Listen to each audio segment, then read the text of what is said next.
কারণ ওই মুহূর্তে আল্লাহ প্রথম আকাশে নেমে আসেন আর ডাকে আলা মিন মুস্তাগফিরিন আগফিরালা, কার ক্ষমা দরকার ক্ষমা চা, ক্ষমা করে দেব। আলা মিন মুস্তাকসিন আকসুলা, কার খাবারের দরকার পোশাকের দরকার চাও দিয়ে দেব। চাও, কার কি লাগবে চাও আমি দিয়ে দেব।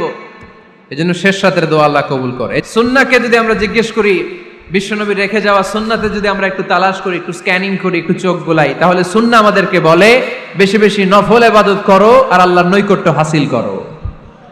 সুবহানাল্লাহ পড়বেন না? কোরআন বলেছে সেজদায় লুটিয়ে পড়ো। তাহাজ্জুদ পড়লে আপনার মর্যাদা বাড়ায় দিবে কে? রাব্বুল আলামিন বলেন ওয়া মিনাল লাইলি ফাতাহাজ্জাদ বিহি নাফিলাতাল লাকা আসা আন ইয়াবআসাকা রাব্বুকা মাকামাম মাহমুদা। তাহাজ্জুদের নামাজ যারা পড়বে তাদের মর্যাদা বাড়িয়ে দেয় কে? আল্লাহ। কারণ ওই মুহূর্তে আল্লাহ প্রথম আকাশে নেমে আসেন আর ডাকে আলা মিন মুস্তাগফিরিন আগফিরালা, কার ক্ষমা দরকার ক্ষমা চা, ক্ষমা করে দেব। আলা মিন মুস্তাকসিন আকসুলা, কার খাবারের দরকার পোশাকের দরকার চাও দিয়ে দেব। চাও, কার কি লাগবে চাও আমি দিয়ে দেব। এজন্য শেষ রাতের দোয়া আল্লাহ কবুল করে। কোরআন বলছে কি আর সুন্নাহ কি বলে? নফল ইবাদত। আওয়াজ করে বলতে হবে সুন্নাহ কি বলে? বুখারীর বর্ণনা, আল্লাহর হাবিব সাল্লাল্লাহু আলাইহি ওয়াসাল্লাম বলেন মা ইয়াজালু আবদি ইয়াতাকাররাবু ইলাইয়া বিন নওয়াফিল, বান্দা যত বেশি নফল ইবাদত করতে থাকে করতে করতে করতে করতে বান্দা আমার কাছের নৈকট্য প্রাপ্ত বান্দা হয়ে যায়। এজন্য নফল ইবাদত করতে রাজি আছেন তো? সুনানে তিরমিজির বর্ণনায় আল্লাহর হাবিব সাল্লাল্লাহু আলাইহি ওয়াসাল্লাম বললেন হাদিসে কুদসি কিয়ামতের দিন বান্দার যখন ফরজে ঘাটতি হবে, কিসে ঘাটতি হবে? ফরজে। আল্লাহ পাক বলবেন উনজুরু হাল্লি আবদি মিন তাতাওয়ু, ও ফেরেশতারা দেখো তো আমার বান্দা নফল করছে কিনা। ফরজে যেহেতু তার ঘাটতি, দেখো তো আমার বান্দার কোনো নফল ইবাদত আছে কিনা। ফেরেশতারা বলবে আছে।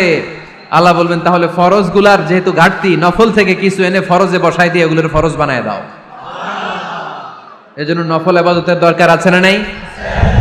ফরজ তো করাই লাগবে, এটা কম্পালসারি, এটার মাফ নাই, এটা অব্লিগেটরি। নফল করে আল্লাহর কাছে যাওয়া যায়। নফল হচ্ছে ওভার টাইম। নফল ইবাদত কেমন? আওয়াজ করে বলেন। তাহলে কোরআনের আলোকে আমরা জানলাম যে আল্লাহর কাছে যেতে হলে কি করতে হয়? সেজদা দিতে হয়। আর সুন্নাহর আলোকে আমরা জানলাম আল্লাহর কাছে যেতে হলে কি করার মাধ্যমে কাছে যেতে হয়? আওয়াজ করে বলেন। নফল ইবাদত করতে রাজি আছেন সবাই? সবচাইতে শ্রেষ্ঠ নফল ইবাদত হচ্ছে কোরআনের তেলাওয়াত, ঠিক কি না?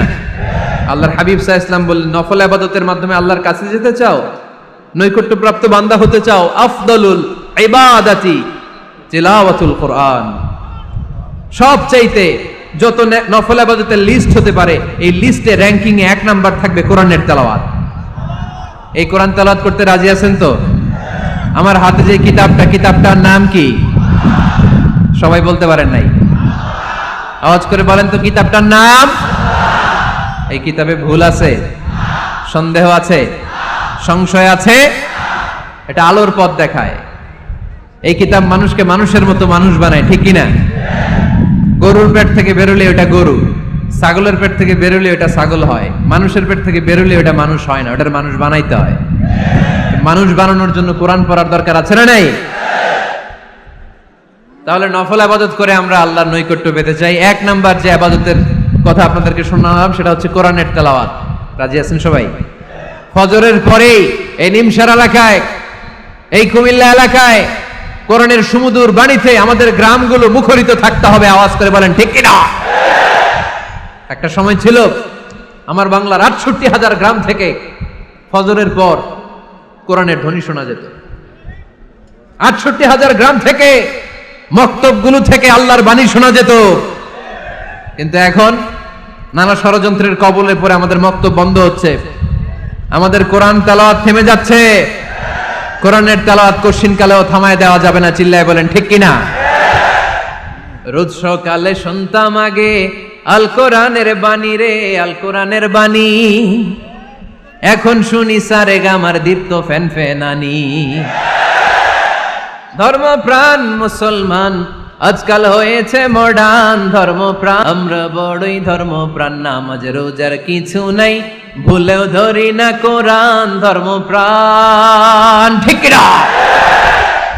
প্রতিদিন কোরআন শিখায় যে তার পকেট যায় ফাঁকা রে, তার পকেট যায় ফাঁকা।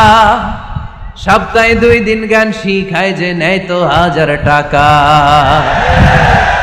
ধর্মপ্রাণ মুসলমান আজকাল হয়েছে মডার্ন। ধর্মপ্রাণ ধর্মপ্রাণ আমরা বড়ই ধর্মপ্রাণ। নামাজ রোজার কিছু নাই, ভুলেও ধরি না কোরআন। ধর্মপ্রাণ আমরা কি এমন ধর্মপ্রাণ হতে চাই? ফজরের পর আমাদের সিলেবাস কি? কোরআন তেলাওয়াত। আওয়াজ করে সবাই বলেন, ফজরের সালাতের পরে আমাদের প্রতিটি পরিবারে প্রতিটি ঘরের সিলেবাস কি? তাহলে কোরআন তেলাওয়াত করব। আওয়াজ করে বলেন, আল্লাহ কি আমাদের কাছে না দূরে? আমার বাবা মা আমার যত কাছে, তার চাইতো আমার বেশি কাছের কে? আমার স্ত্রী আমার যত কাছের, তার চাইতো আমার বেশি কাছের কে? আমি আমার যত কাছের, তার চাইতো আমার বেশি কাছের কে?